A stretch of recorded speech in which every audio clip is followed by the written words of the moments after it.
Bien, on s'est parlé de nos alliés pour cette quête-là. On a commencé à s'en parler des rêves et des mythes.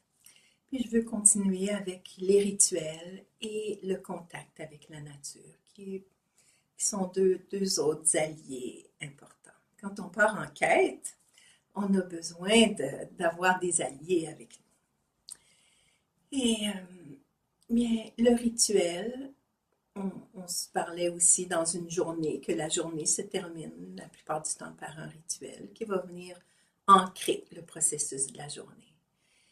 Et le rituel, c'est vraiment le contact avec le sacré. Hein. Souvent dans notre vie, nos gestes, ils deviennent machinaux ou répétitifs. Et un rituel, c'est essentiellement des gestes, des paroles, mais dans lequel on met une intention et dans lequel il y a une présence de chaque instant, qui fait que les paroles, les gestes ont une puissance, une portée immense.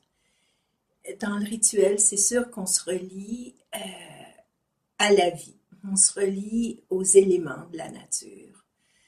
Et par exemple, si on brûle quelque chose dans un rituel, ça a un pouvoir réel. Le feu, il y a un pouvoir de transformation et c'est pas un geste banal.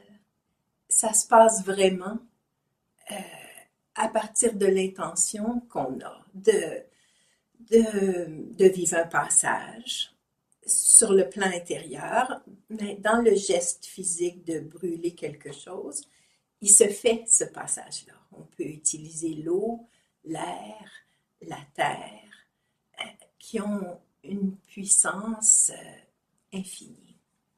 Et ça m'amène à parler du contact avec la nature, parce que les rituels sont aussi en contact avec la nature. Souvent, on va les faire à l'extérieur, à Sutton. La forêt est magique. Le ruisseau est magnifique. Il y a les montagnes, il y a la terre sur laquelle on marche puis qui nous accueille. Et encore là, si notre regard est nouveau, parce que là aussi, c'est l'habitude et la répétition qui fait qu'on ne voit pas vraiment ce qui nous entoure et que on se sent séparé.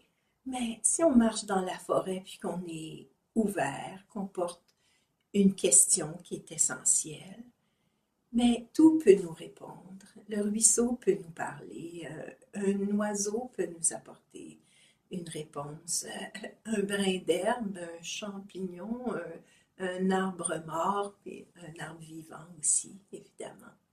Euh, on peut être en contact avec les arbres, avec la forêt, avec la montagne, avec la terre, avec l'air qu'on respire, avec lequel on est en échange constant avec tout ce qui nous entoure à travers la respiration. Et que, dans le fond, le contact avec la nature, c'est de voir comment on est relié et que tout peut répondre au questionnement qu'on porte. On n'est pas tout seul.